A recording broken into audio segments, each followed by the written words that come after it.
The humanitarian crisis is growing in Ethiopia, and thousands are fleeing to neighboring Sudan.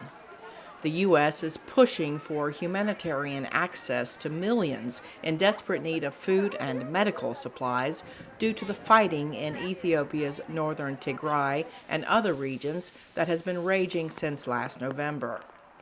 The head of the U.S. Agency for International Development, Samantha Power, traveled to Ethiopia and recalled a visit to Sudan 20 years ago when she never imagined it would become an inspiration.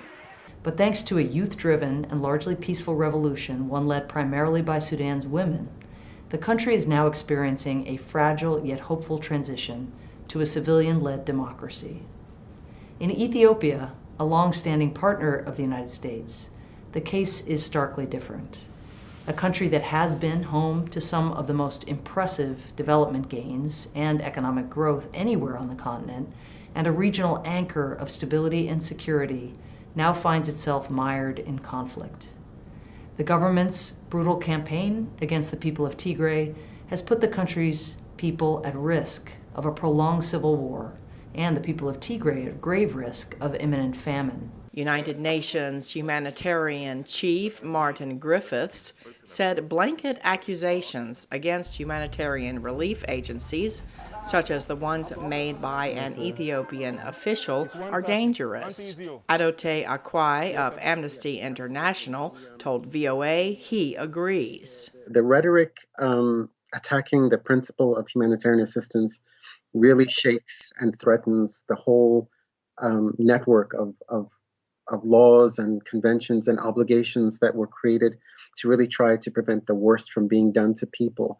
But it also creates a dangerous kind of atmosphere that allows attacks against humanitarian operations and humanitarian workers, which is equally dangerous. Akwe told VOA that other countries need to realize how serious the situation in Ethiopia is.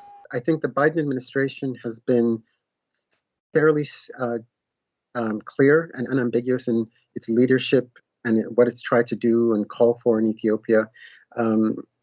It's time for the rest of the UN Security Council and other African governments to step up and realize that, this is a country that is now potentially going to fragment, and that's going to have major implications for Sudan, Djibouti, Somaliland, Eritrea. The United Nations has also voiced its frustration at blockages and delays in getting humanitarian aid into Ethiopia's northern Tigray to deal with what it calls the catastrophic situation there. UNICEF says that more than 100,000 children in Tigray could suffer life-threatening malnutrition in the next 12 months. Cindy Sain, VOA News.